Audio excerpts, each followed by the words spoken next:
So in today's session, we've got Jeff and Gail Copley from First National Copley, based in Normanville on the Fleurieu Peninsula. Hello, Jeff and Gail, how are you? Hi, AJ. Good. Fantastic. Thanks for joining us on the couch. Now, we're going to be talking about community involvement. And I understand that you've built a strong reputation in the community and known as community involved people. Did this come from a previous professional life? Certainly it did. We were involved with tourism for quite a while in a different business, a different field altogether.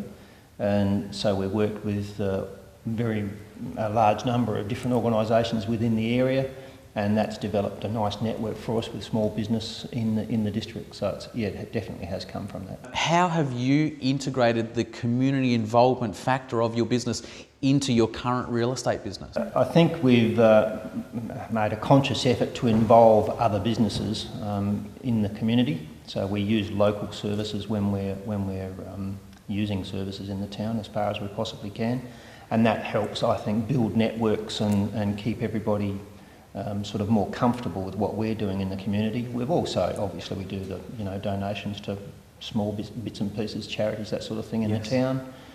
School projects, that type of thing. Yes. So it's allowed us, I think, to be involved at a reasonable level in what is a relatively small area. Okay. And Gail, what's your favourite community thing in your target market, where you are?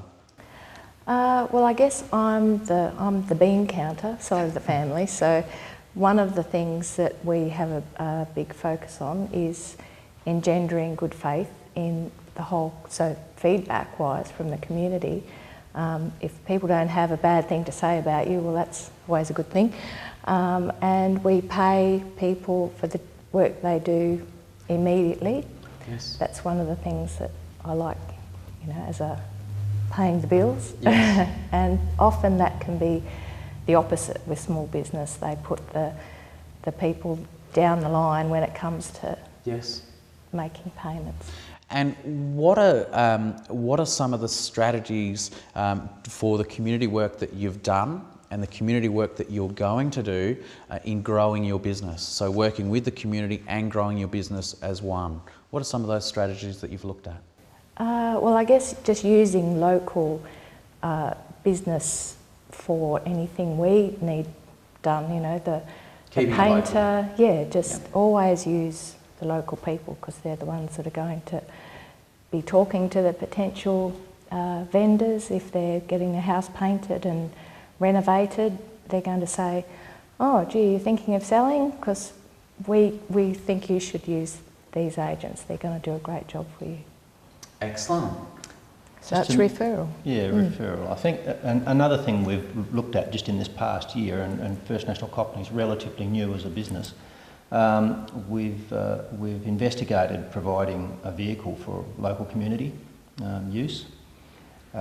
We haven't positioned that yet in the community. It's one of these things that if you do that type of thing, the business that's the recipient has to make sure that it meets their needs as well. So we've been working around that with a local supplier of vehicles that we use ourselves once again. Yes. And we'll eventually do something along that line as well. Certainly local councils involved there. We've been talking to them about that as well. Do you see the opportunities deriving from being in the holiday rental purchaser, as an investment, or people that will buy to reside, and how are you seeing the growth of the baby boomers, because they're flocking to the southern areas, and especially your sort of precinct and community? How are you finding that?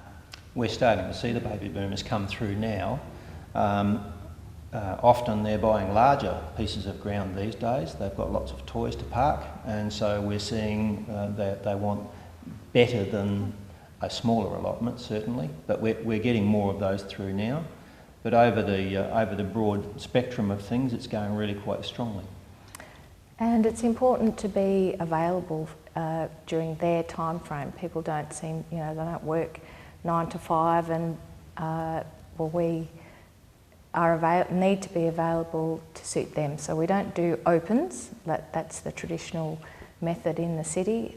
We just would be wasting our time if we did opens.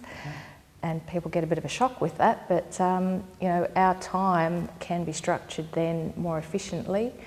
If somebody needs to see 5 properties, because you know we cover quite a few hundred kilometres, Yes. we can structure around their needs which properties we need to show them. They might be looking at anything from 2 acres to 50 acres, Yes. and it just makes their time and ours more effective.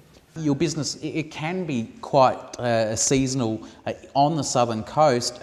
How do you manage this in your planning?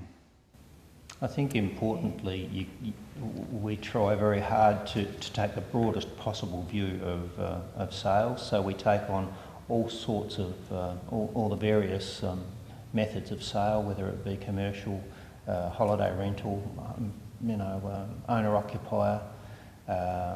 Also we do marina berths, so we really diversify right across the range. Yeah. And we find that over the year that averages out really quite nicely. Working together as a couple, as a team, how do you balance it and switch off at the end of the day?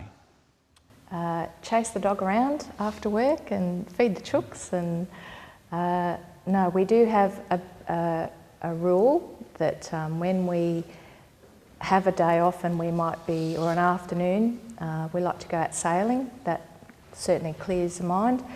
And the rule is you're not allowed, if we have friends on board, we just are not allowed to talk about work. Mm-hmm. So as soon as somebody mentions work, they'll be told to walk the plank. Okay.